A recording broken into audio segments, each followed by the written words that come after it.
حضور کو نوجوانی میں مختلف صحابہ کرام حضرت مسیح موعود علیہ الصلوۃ والسلام کی صحبت میسر آئی ہوگی۔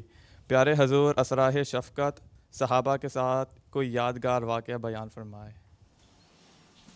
بچپن میں یا 15-16 سال کی عمر میں صحابہ سے کوئی لمبی چوڑی سٹنگس تو نہیں ہوئیں۔ مولانا غلام رسول راجی کی صاحب سے بات کیا ہوں میں، وہ بیٹھتے تھے، بڑے دعا گو تھے، ان کو کہو دعا کے لیے تو دعا کر کے ہاتھ اٹھا لیا کرتے تھے۔ حافظ شاہ جان پوری صاحب تھے، بڑے علمی آدمی تھے، جو انجمن کے کوارٹروں میں رہتے تھے، ان کے پاس میں جاتا ہوں، ان کو علم بھی بڑا تھا اور بوڑھے ہو کر بھی ان کی یادداشت بڑی اچھی تھی۔ کمرے میں شیلف لگے ہوئے تھے، کتابیں پڑھی تھیں، ان کو پتہ تھا کہ فلاں شیلف میں فلاں کتاب ہے، اس کو نکالو۔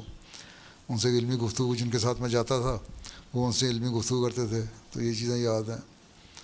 حضرت مسلم موعود کا بھی صرف جانا اور بیٹھنا اور سننا باتیں چھوٹی موٹی یاد ہے، ان کا خطبہ دینا، ان کی تقریریں کرنا بھی یاد ہے، لیکن مجھے تقریریں یاد نہیں۔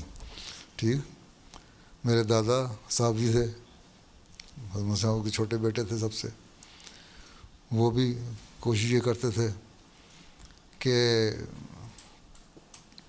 تربیت ہمیں کی جائے۔ مجھے یا میرے بھائی کو کہتے تھے اخبار پڑھ کے سناؤ، خبریں، خود لیٹ جاتے تھے۔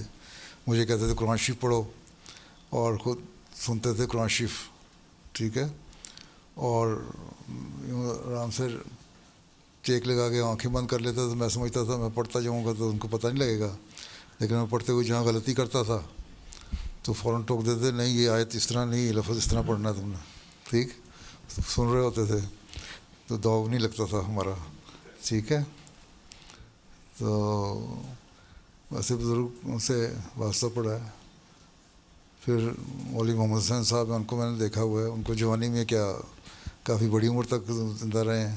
حضرت مرزا بشیر احمد صاحب بیمار تھے، میرے خیال میں 11-12 سال کا جب ان کی وفات ہوئی ہے، تو ان کو میں ملنے گیا ایک دفعہ، بڑی عاجزی تھی، بیمار تھے، اور وہ بچوں سے کو کیا کہنا، لیکن کہتے تھے میرے لیے دعا کرو، اللہ تعالیٰ مجھے صحت دے یا میرے لیے آسان کرے زندگی۔